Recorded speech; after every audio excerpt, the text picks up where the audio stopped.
Hello दोस्तों, स्वागत है आप सभी का आपके अपने YouTube channel Vidyapati coaching centre में। दोस्तों, यह सामाजिक विज्ञान की पार्ट 2 है।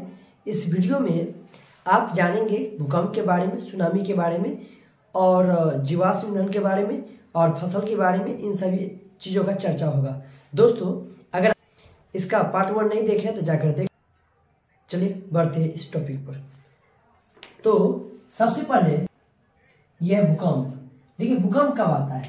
जब धरती, सपोज कीजिए ये धरती है, तो धरती के अंदर जब कंपन होता है, जब हिलता है, तब क्या होता है? भूकंप आता है। तो बस याद रखिएगा, जब धरती के अंदर कंपन होता है उसी को क्या कहते हैं? भूकंप कहते हैं। और कहीं कहीं आपको लिखा रहेगा कि धरती का जो बहुत सारे प्लेटों से बना रहता है, वो प्लेट टकराता है, तो वो भी चलेगा। ये भी लिख दीजिएगा, आपको मार्क दे देगा कि धरती के अंदर जो कंपन होता है, इसी से क्या उत्पन्न होता है? भूकंप आता है। भूकंप क्या है? प्राकृतिक आपदा है। ये मानव निर्मित नहीं है, ये प्रकृति के द्वारा प्राकृतिक आपदा है। ठीक है। इसका जो तरंग जो होता है, तरंग, इसका मापन हम लोग किस चीज से करते हैं? तो रिक्टर स्केल की सहायता से करते हैं। देखिए, भूकंप हर क्षेत्र में अलग अलग तरीका से आता है। कहीं पर ज्यादा, कहीं पर कम, कहीं पर इतना कम आता है कि पता भी नहीं चलता है कि। तो इसी तरह से इसको जोन में बांटा गया है, जोन 1, जोन 2। और देखिए, जिस तरह से नीचे गया है ना, उसी तरह से ज्यादा बढ़ता जा रहा है। जैसे जोन 1 में है दक्षिणी पठारी क्षेत्र, जोन 2 में प्रायद्वीपीय भारत, जोन 3 में है गंगा सिंधु मैदान और राजस्थान, उत्तरी गुजरात ये आ जाएगा। जोन 4 में शिवलिंग हिमालय का क्षेत्र हो जाएगा, पश्चिमी बंगाल का उत्तरी क्षेत्र हो जाएगा और असम घाटी आदि आ जाएगा। जोन 5 जो होता है, ये सबसे खतरनाक है माना जाता है। ये आपका एग्जाम के लिए भी है। तो इसमें सबसे मेन है ये गुजरात का कच्छ।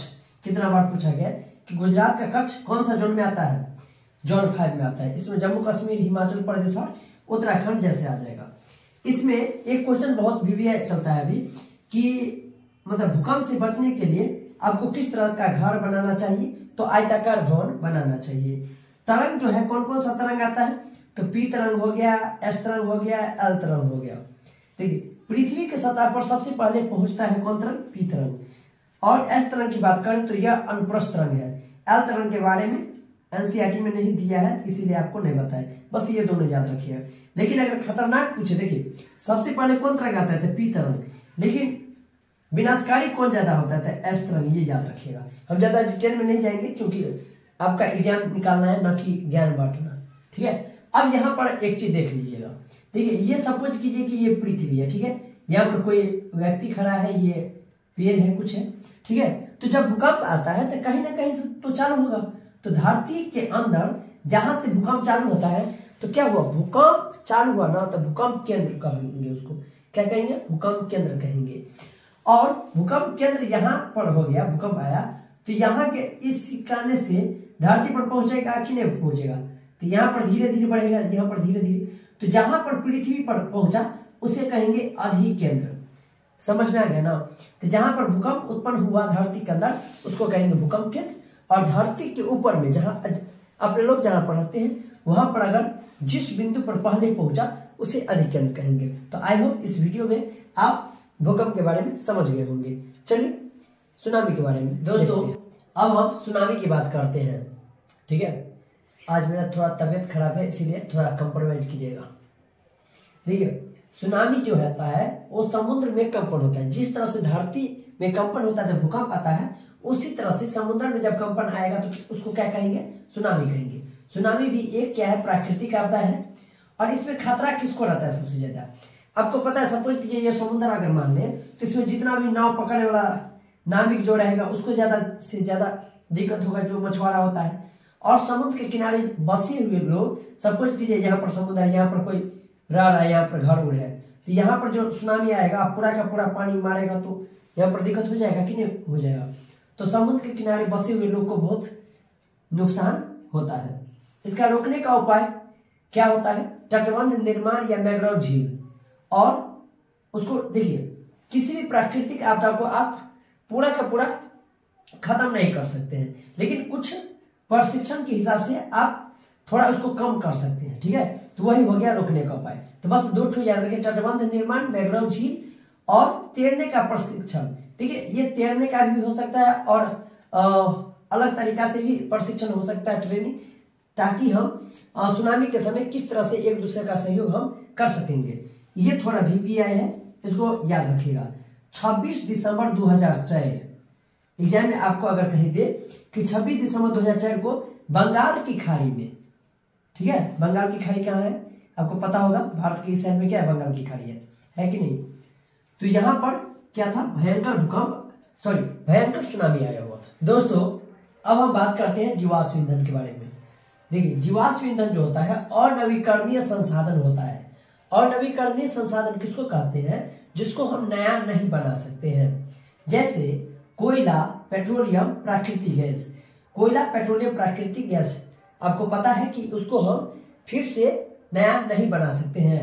आपको पता होगा कि कोयला जो होता है, जब बहुत सारे जंगल किसी भी प्राकृतिक आपदा के कारण वो धरती के अंदर दब जाता है और करोड़ों वर्षों के बाद वो क्या होता है, उसका कुछ प्रोसीजर होता है, इसके बाद कोयला में वो कन्वर्ट हो जाता है।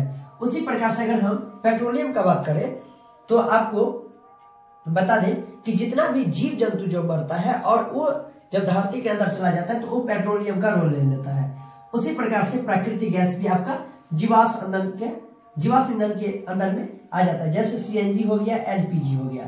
दोस्तों अगर हम कोयला की प्रकार के बारे में बात करें तो एंथ्रासाइट, बिटुमिनस, लिग्नाइट और पीट, ये याद रखिएगा, एग्जाम में आने की संभावना रहेगा। और इसमें जो होता है एंथ्रासाइट जो होता है कोयला, वो सबसे अच्छा माना जाता है।